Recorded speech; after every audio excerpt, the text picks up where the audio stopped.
Hey, I'm in a chapel, and it's a Roman Catholic chapel, and I know your objections.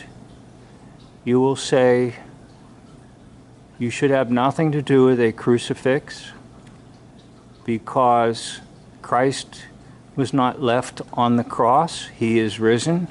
Yes, that is correct. And I'm sure you will say that we are not to make images.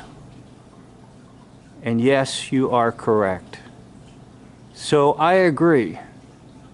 And that's not the purpose of my video, is to talk about whether you should have a crucifix or not have a crucifix.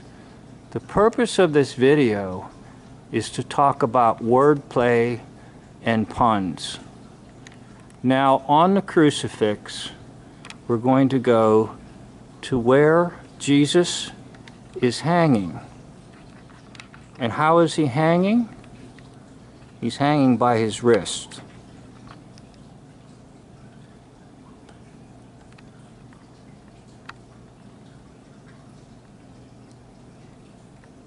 Now that's probably the correct manner and way to depict the crucifixion, because you could not put a spike in the hand. The weight of the body would not hold. But where it's placed on this depiction seems to be pretty accurate and correct historically. So how many spikes were there?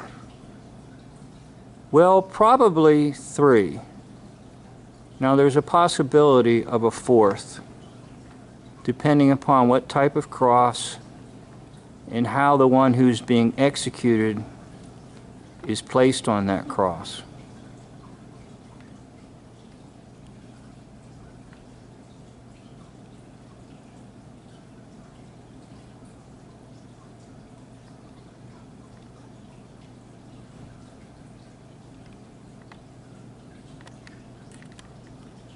So whenever the word spike is used, what does it really mean?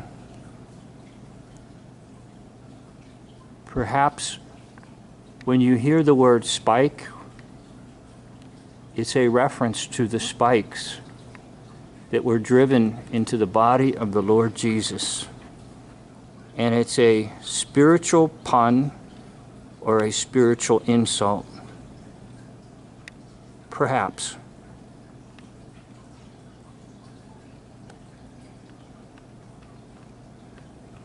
This is my thought and this is my observation, that there is wordplay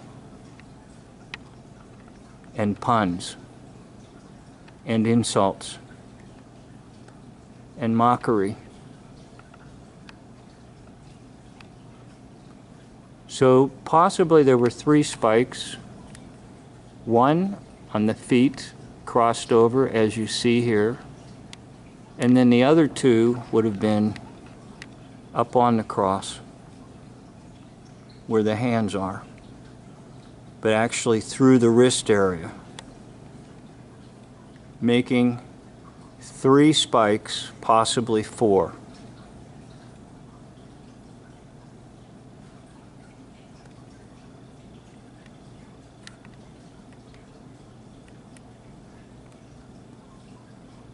Spikes and spiking. Jesus was spiked.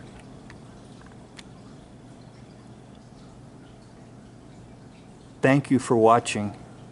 End of video.